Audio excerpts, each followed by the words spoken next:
5000 વર્ષની સંસ્કૃતિ. વિવેકાનંદ જ્યારે શિકાગોમાં ગયા ને સાહેબ, આ બધા જે બેવકૂફો વિવેકાનંદના ફોટા લઈને ફરે છે ને, ઝંડા લઈ લઈને વિવેકાનંદ, એમને તો પકડી પકડીને મારવા જોઈએ. એને પૂછો, એક જણ કસરત નહીં કરતો હોય. ઉઠો, જાગો અને ધ્યેય પ્રાપ્તિ સુધી મંડારો. ઉઠાડે કોણ? પછી ધ્યેય કોણ બતાવે ને કેવું મંડા રહેવાનું ખબર જ નથી. પીપોડી વાગે છે. એ વિવેકાનંદ, હું તમને જે વાત કરવા છે ને, પાયામાં વિવેકાનંદ મારો રોલ મોડલ છે સાહેબ. હું એને સોલિડ ફોલો કરું છું.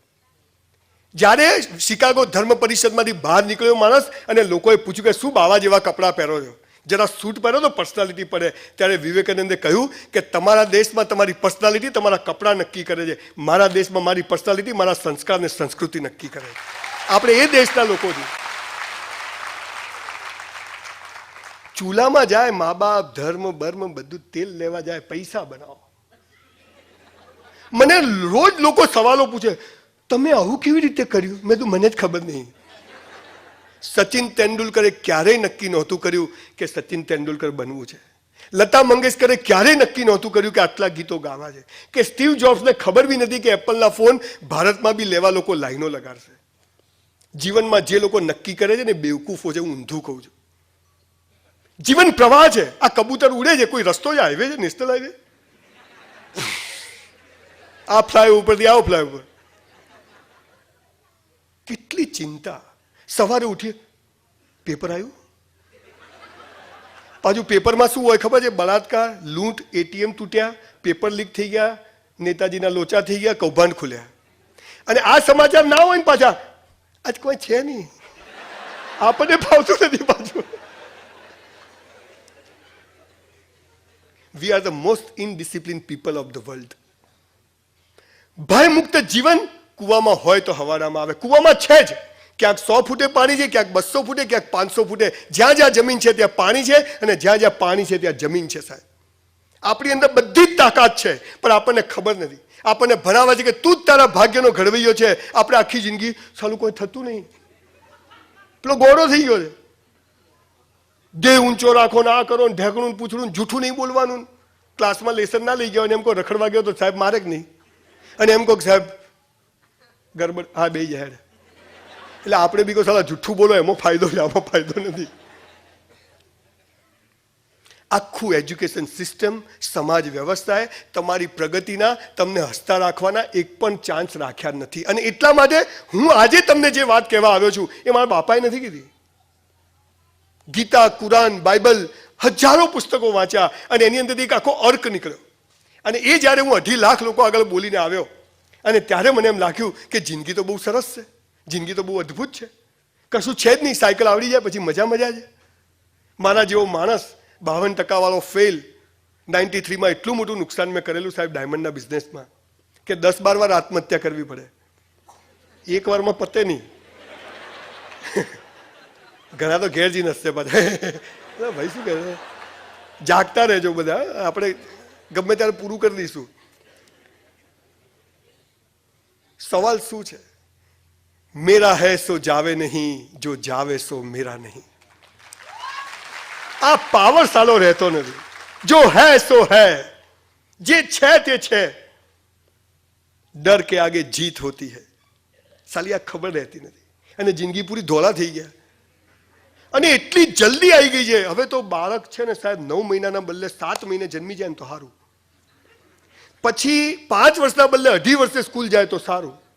પછી એનું જલ્દી 12મું થઈ જાય તો સારું, એટલે પેલાનું 12મું જ થઈ જાય.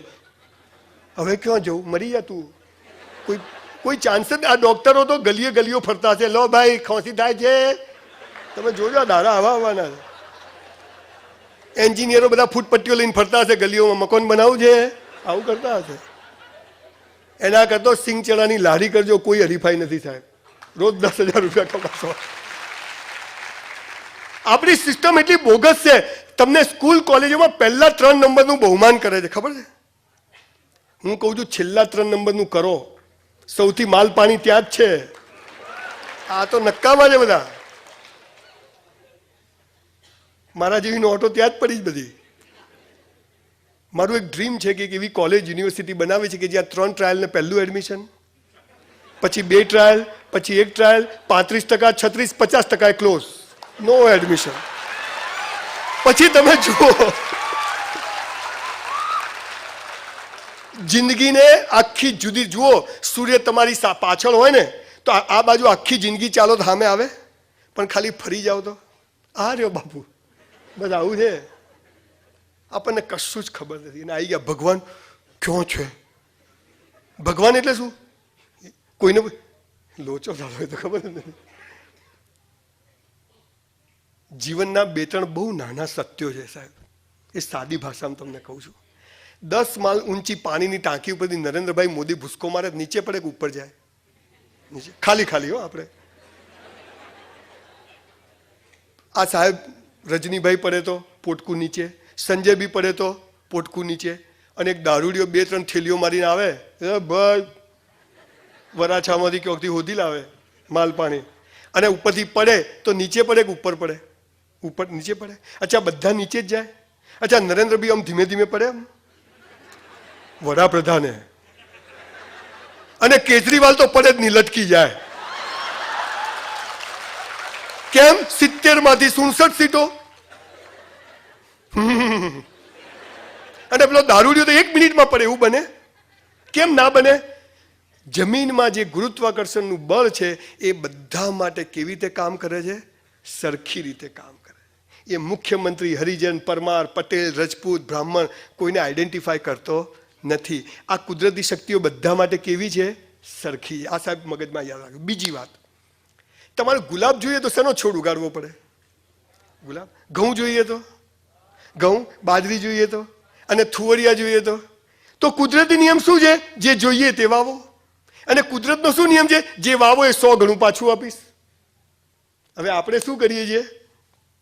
પગ ખેંચવાનું ચાલુ, આવી ગયા એટલે પછી આપણા 2 પગ ખેંચાઈ જાય. ખબર જ નહીં. ભગવાન કેમ આમ જોઈએ? આમ જ થાય. ધંધા જ આ કર્યા તે ભાઈ, તે કોઈનું સારું કર્યું જ નથી. એક ભાઈ આવ્યા કે સમાજ સેવા કરવી. મેં તો કોઈ નડતા નહીં, ખાલી બીજું કોઈ કરવાની જરૂર નથી. સૌથી મોટી સેવા છે આ. નાનક એટલે તું ચાહતે ક્યાં હો સાહેબ. 650 સેમિનાર. પહેલા તો હું કશું કરતો નહીં, હોટલમાં વેઇટર હતો. અત્યારે તો ઈશ્વર કૃપાથી બહુ મસ્ત સરસ કામ કરું છું. પણ જુનાગઢ, પોરબંદર, દીવ, સુર બધે ફરું છું. મારી વાઈફ કહે બાવા થઈ જશો. મેં તો બાકી શું હવે? આ જીન્સ વાળો બાવો તું મારા હાથે થઈ જાય, મજા આવશે, બેને લોકો ખવડાવશે. જીવન શું છે? પહેલા પોતાના માટે જીવો, સમાજ પોતાના ઘર માટે જીવો, અને પછી બધું જ મળી જાય સમાજને પાછું આપી દો. આ જીવન છે, બીજું કશું જ નથી. એક 100ની ટાંકણી પણ સાહેબ કોઈ સાથે લઈ જાય ને તો એના ત્યાં જિંદગીભર કચરા પોતું કરીશ. તો દાદાગીરી, ઘમંડ, અભિમાન શાનું છે? હું તમને બાવા બનાવવા નથી આવ્યો, મને તો જબરજસ્ત તમને પાવર ચડાવવા આવ્યો. પણ આ જીવનનું અંતિમ સત્ય કહીને મારી વાત શરૂ કરું. અને એટલે મને જ્યારે લોકો પૂછે છે કે સંજયભાઈ તમે કેટલા પૈસા લેશો, ત્યારે મનમાં હસવું આવે કે લઈ લો ને થોડા, જે હાલે. મેં કીધું બસ પાણીની બોટલે ઘેરથી લઈને આવીશ, પ્રેમ આપજો. રજનીભાઈ તો મસ્ત હોટલ બાપુ, મને તો ટકાટક હો, રૂમ બૂમ ટોપ આપ્યો રજનીભાઈ. હું ખરેખર ઇમ્પ્રેસ થયો રજનીભાઈથી કે the way is working is absolutely very good. હું ઘણી બધી જગ્યાએ જઉં છું, પણ આવી રીતે બધું સરસ કોઓર્ડિનેટ કરવાવાળા માણસો બહુ જ ઓછા હોય છે. એની આખી ટીમ માટે આપણે એક જોરદાર તાળીઓ પાડીએ. જિંદગીને હસતા મોઢે ભગવાન જ્યાં લઈ જાય, જેમ લઈ જાય એમ હાથ પકડીને ચાલવાની જ્યારે તમારી તૈયારી થઈ જાય છે, ત્યારે ઈશ્વર તમારો મિત્ર બની જાય છે. ત્યાં સુધી કદી તમારો મિત્ર બનતો નથી. તું જ્યાં લઈ જાય, જેમ લઈ જાય, દુખી કરે, સુખી કરે, જે કરે, 50 ડિગ્રી કરે, -50 કરે, જો હૈ સો હૈ. ધંધામાં નુકસાન થાય, સંબંધોમાં નુકસાન થાય, સંબંધો તૂટી જાય, જિંદગી મરી જાય. મને સાહેબ તમને નવાઈ લાગશે, આઈ ગોટ હમણાં 70 કાગળો આવ્યા કે સાહેબ તમારો સેમિનાર જો એ દિવસે ના સાંભળ્યો તો હું રાત્રે આત્મહત્યા કરવાનો હતો. મને એમ થાય કે આટલું બધું કામ કરી શકાય. ભાવનગરથી હમણાં એક માણસનો કાગળ આવ્યો કે સાહેબ તમે તળાજા ગામમાં એ દિવસે રાત્રે જે વક્તવ્ય આપ્યું એ દિવસે અમે 5 જણા ફેમિલી મેમ્બર ઝેર પીને સૂઈ જવાના હતા. મને એમ થયું કે વિચારોથી આટલી બધી ક્રાંતિ આવી શકે તો હું આ જ કરું. અને એટલે હું સેમિનાર કેમ કરું છું? With reference to my last talk, કે જે જોઈએ તે કરો. મારે ખૂબ પ્રગતિ કરવી છે, માટે હું ચાહું છું કે તમારી પણ ખૂબ પ્રગતિ થાય. અને એટલે ઈશ્વર મારી કરે. હું બધાને ખૂબ હસાવું છું, તમને હસાઈશ તો એ મને હસતો જ રાખવાનો છે. મારે કોઈ મંદિર મસ્જિદમાં જવાની કોઈ જરૂર જ નથી સાહેબ. આ વાત, આ પાવર સમજવાની જરૂર. આ લોકો સમાજ સેવા માટે લાખો કરોડો રૂપિયા આપે છે, ધન્યવાદ છે. એ લોકો એમની પેઢીઓ તરી જાય. આપણને સમજ નથી પડતી સાલું કેમ આમ થાય, મને કેમ કોઈ હૂતું નથી, હું શું કરું? તું મરી જા સાલા, તારે કોઈ કામ જ નથી, તારે કંઈ કરવું જ નથી, તારે બસ સપોર્ટ જોઈએ છે ને આ કરવું છે ને તે કરવું છે. દોસ્તો, જિંદગી એટલી અદ્ભુત છે. ક્યારેક તમને 15 દિવસ મહિના પહેલા ખબર હતી કે આ નોટ અહીંયા આવશે? બોલો, આવી ગઈ ને? આવી ગઈ કે નહીં? આવું છે જીવનનું. એક ગામમાં બધા લોટરીની ટિકિટ લે, કોઈને લાગે જ નહીં, કોઈને લાગે નહીં. એક કાકા લે જ નહીં કોઈ દિવસ. બધા કે કાકા તમે લો. કાકા કે ભાઈ આપણે મફતનું જોઈતું જ નહીં, લોટરી મને કાકા લો તો. કાકાએ પેલો આમ ઢગલો પડ્યો ને, બીજા દાડે સવારે 1 કરોડની લાગી ગઈ. કોને? પેલા કાકા ને. આખું ગામ ભાઈ ભેગું કર્યું સરદાર સ્મૃતિ ભવનમાં. કાકા તમારી સફળતાનું રહસ્ય શું છે? કાકા કે ના કહું. આ મારા બેટા જે પેલા પૈસા કમાય છે ને એ પાછા હવામાં જતા રહ્યો. ભાઈ બહુ અઘરું છે. તું જ અઘરી નોટ છે ભાઈ સૌથી તો.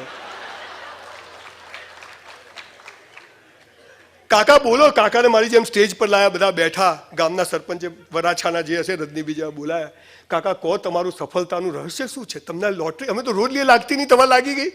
કાકા કે જુઓ ભાઈ, મને રાત્રે સપનું આવ્યું. સપનામાં 7 અપ્સરાઓ ડાન્સ કરતી હતી સ્વર્ગમાં. એની પાછળ બીજી 7 હતી. સીધું સીધું 72. લોકો કાકા સીધું સીધું 49 થાય. લોટરી કોને લાગી? હું કહું એ નિયમ. જીવન આમ જીવાય. કોણ ક્યારે ક્યાં તમને મળી જશે તમને ખબર નથી. તમે ફોફા મારો છો, ક્યાંથી કરું, શું કરું? મારો બેટો હિસાબ માર્યો, આટલાની દુકાન, આટલું રોકાણ, આટલું આમ, આટલું આમ, આટલું થાય તો કરાય, નહીં તો ના કરાય. એ બધા રોતા જોયો.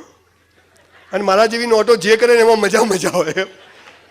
તમે કહો છો પહેલા વિચારો પછી કૂદકો મારો, હું કહું છું પહેલા કૂદી જાઓ પછી વિચારજો. આટલું જ કરવાનું. એ સંબંધ હોય કે ધંધો હોય. અને આ જીવનનું અંતિમ સત્ય છે. જે વિચારીને કયા ને તો રહી ગયા ટનના ભાવે. પેલું ઘેટાનું એક મોટું વાડો હતો, એમાં 100 ઘેટા હતા. પેલા એક પ્રોફેસરે પૂછ્યું કે બેટા આમાંથી એક નીકળી જાય કેટલા રહે? પેલો કે એકે ના રહે. નહીં પડી સમજ? પડી? એટલે આપણું આવું છે, બધા નીકળી જ જાય છે. આપણે બધા જ દિવેલ પીધેલા ફરીએ છીએ. એના મતલબ કે પાયાની કોઈ બુનિયાદી ભૂલ બધા કરીએ છીએ.